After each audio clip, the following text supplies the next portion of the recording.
Chers internautes de e-People, voilà, aujourd'hui on a le privilège de rencontrer Monsieur Marcelin Govoy. On a eu la chance comme ça, on l'a croisé, je crois qu'il est en train d'attendre son train pour Paris, c'est ça? Paris, oui. Ben voilà, comme on ne laisse rien au hasard, on va en profiter pour lui tirer quelques mots. Bonjour Monsieur Govoy, comment allez-vous? Je précise que l'interview se fait sous la contrainte, sous la contrainte. Non, je plaisante. Bonjour, comment ça va? Ben ça va bien et toi? Tranquille, tranquille. Ah mais on dit quoi, mais c'est, je sais pas, ça fait plaisir de te croiser dans ce hall de gare là. Oui, là je suis à Rouen à l'invitation donc d'un organisateur de spectacle Oui. qui a voulu que je puisse animer le spectacle de Zumbi et puis le Magnifique ici à Rouen. Et franchement, bon, ça a été un plaisir d'être là. Et Dieu merci, ça s'est très bien passé. Donc maintenant vous êtes installé en France? Oui, je suis installé en France depuis décembre. J'ai décidé de m'y installer pour des études en communication, une formation, parce que je veux vraiment découvrir un autre pan de mon circuit après des années à la télévision ivoirienne. Donc j'ai décidé de venir.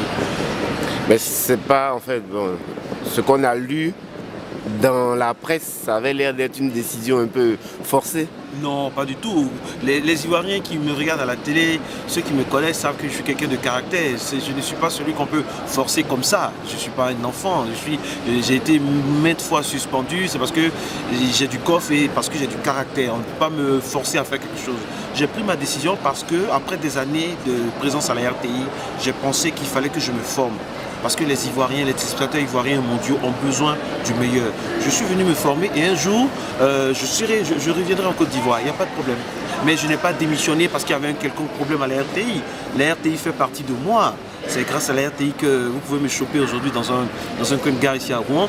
La RTI m'a tout donné. J'ai aussi tout donné à la RTI. Je dois beaucoup à la RTI. Je ne suis pas l'enfant qui va cracher dans la soupe. Non, pas du tout. Je suis très reconnaissant à tout ce que la RTI a fait pour moi. La preuve, ça continue même après que j'ai démissionné. Donc il n'y a aucun problème entre Marcelin Govoy et la RTI. J'ai démissionné pour des raisons personnelles, pour des raisons professionnelles. Il n'y a pas une femme ou bien XY qui m'a poussé à démissionner. Non, pas du tout. Moi, je ne prends pas mes décisions comme ça. L'avenir nous dira si j'ai raison ou pas.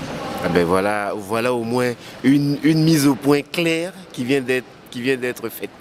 Mais bon, dans l'immédiat, quels sont vos projets? C'est vrai qu'il y a les études. Oui. Le projet, au fait, la communication, je suis un passionné de communication. Et moi, j'ai toujours voulu me former en France, en Europe. Et j'ai eu une opportunité vraiment superbe que je ne pouvais pas rater. Avec une bourse, je ne pouvais pas rater ça. Donc, je suis venu, je suis en train de faire les papiers pour, c'est en bonne voie, Dieu merci. À côté de ça, je travaille. J'ai des activités et voilà quoi. On est en France, il faut quand même bosser. C'est pas facile, je ne dirais pas que c'est facile, mais on arrive à s'en sortir. La preuve, aujourd'hui je suis à Rouen. Ce soir je serai à Bobigny pour animer un spectacle zougloutique et puis le 12 encore je serai à Troyes, ainsi de suite. Voilà, le petit bonhomme de chemin de Marcelin que vous voyez. Voilà. D'accord, c'est donc en fait les activités se poursuivent sur le terrain en même temps que la formation. La priorité des priorités, c'est la formation. Parce que demain, il y aura la libéralisation de l'audiovisuel en Côte d'Ivoire ou peut-être demain encore à la RTI. Parce que la RTI, c'est chez moi. Je me considère toujours comme faisant partie du personnel de la RTI. Il faut que je dise aux Ivoiriens, je n'ai pas démissionné de gaieté de cœur. Ça a été l'une des plus graves décisions de ma vie. Mais je l'ai fait parce qu'un homme, à un certain moment, doit prendre des décisions. À un certain moment, j'ai senti qu'il fallait que j'apprenne encore. Parce que je tournais en rond. Il fallait que j'apprenne encore. La RTI a beau me donner ma place, tout ça, il faut que moi-même, je puisse franchement élargir mon champ de connaissances, de vision et de conscience. C'est ce que je suis venu faire en France ici. Je n'ai abandonné personne et je ne suis pas venu avec un couteau sous la gorge. Depuis 2008, j'ai déjà mes papiers ici en France. Donc je n'ai pas été contraint pour des affaires administratives ou pas, non. Je suis très serein là-dessus et je dis aux Ivoiriens et aux Ivoiriennes de ne pas écouter, de ne pas lire ce qui se dit, non. Là, c'est la première interview que je donne. Merci beaucoup. On va voir après pour les royalties. C'est la première interview que je donne. Et je dis aux Ivoiriens que je n'ai pas été contraint ni par un homme, ni par une femme, ni par qui que ce soit. J'ai eu une bourse qu'on ne peut pas rater de plusieurs milliers d'euros. Je me permets de profiter pour avoir un Master 2. Un Master 2 en journalisme. Donc franchement, je ne pouvais pas rater ça. D'accord, ok, ben merci Je beaucoup. reste toujours RTI dans le cœur et dans l'âme. Je suis toujours RTI. D'accord, ben comme on a la chance de t'avoir sous la main, on va en profiter pour faire un peu plus connaissance avec toi. Donc depuis là, tu ne me connais pas? Si, non, mais en fait, de façon un peu plus intime pour savoir ce que tu aimes en matière de trucs musique, on te sait très très fan de trucs Zouglou, mais je pense qu'il n'y a pas que ça. Non, en fait, c'est mon frère, Franck Gouvoy. Oui. Il est passionné de Zouglou. Je profite de l'occasion pour le saluer, pour l'embrasser. Mon petit frère Franck Gouvoy, lui, il est très Zouglou. Moi, je suis une melting pot, au fait.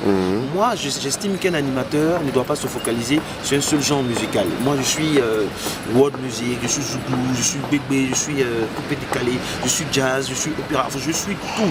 Dès lors qu'il y a la passion dans ce qu'on fait, moi, je suis quoi.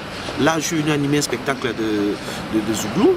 Ce soir, j'anime un spectacle de Zouglou. Après, je vais animer à 3 un autre spectacle de coupé décalé.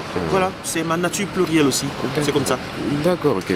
Et en ce moment, qu'est-ce que tu penses un peu de la scène musicale ivoirienne? Est-ce que, bon, voilà, on voit, bon, il y a beaucoup de gens qui disent que la musique ivoirienne est en train de stagner un peu. La preuve, elle est en train elle s'est faite supplanter par la Zonto.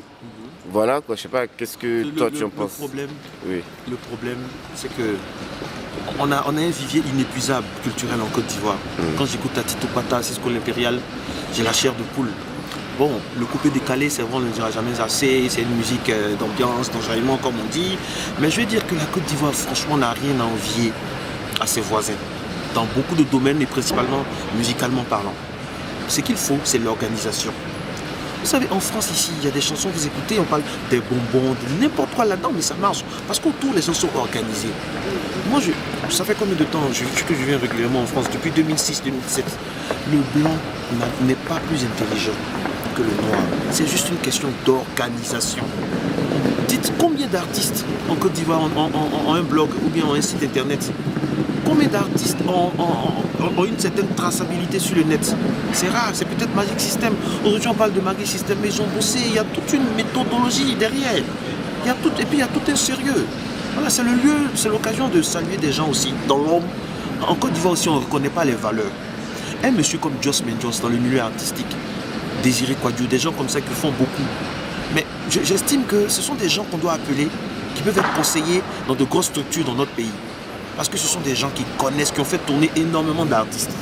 Il faut faire aussi, moi c'est l'une des choses qui ne me plaît pas dans notre continent, il faut récompenser les valeurs et mettre autour des artistes une équipe vraiment soudée. Et les artistes eux-mêmes en question, qu'ils se remettent en cause. J'étais tout à l'heure avec Soumbil, on a causé, on a parlé, il m'a parlé de son plan de carrière, tout ça. Voilà, c'est ce qu'il faut pour tous les artistes, il y a toute une batterie derrière qu'il doit avoir. Parce que ce n'est pas un ou deux titres seulement et c'est fini. Non, il faut penser à l'après-carrière, il faut avoir une structure pour sa carrière. Quand vous discutez avec Assalfo, quand vous discutez avec Soumbil, quand vous discutez avec des artistes sérieux, vous êtes content, vous êtes fiers d'être ivoirien. Parce qu'on sent qu'il y a une certaine méthodologie. Et c'est ça qui est bien. Et c'est ce que tous les artistes devraient suivre. C'est ce que tous les artistes devraient suivre, je pense. Hein. C'est une question d'organisation et de méthodologie. Il n'y a pas de magie là-dedans. Mais vous voyez, là, on a parlé avec l'homme passionné. Si on ne s'arrête pas, on peut en parler pendant 4 heures. Mais comme là, il y a le train à prendre, je crois que je ne vais pas te retenir plus longtemps que ça.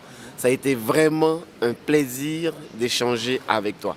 Moi aussi, j'aimerais profiter donc de ton micro, de ta caméra pour dire vraiment merci à tous les Ivoiriens qui m'ont soutenu. Aujourd'hui, c'est le lendemain de mon anniversaire. Joyeux anniversaire. Merci, même si le cadeau n'est pas là.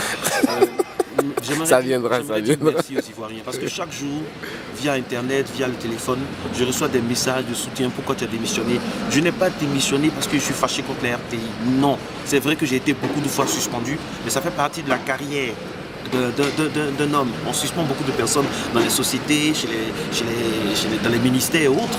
Ça fait partie du cursus. J'ai un fort caractère, il y a des choses que je n'accepte pas, je n'accepte pas l'injustice. Mais j'aime la RTI et je demeure RTI dans l'âme. J'ai démissionné sans consulter mes responsables parce que je savais que si j'allais les voir, ils allaient me manager, j'allais rester. Mais j'ai démissionné parce que je voulais vivre d'autres expériences. Mais mon cœur demeure toujours à la Côte d'Ivoire, mon cœur demeure toujours à la RTI. Merci, bisous à tout le monde en Côte d'Ivoire. Je vous aime vraiment du fond du cœur, du fond du corps. Et un jour, on se retrouvera. Et croyez-moi, on ne se quittera jamais. Merci beaucoup. Merci beaucoup.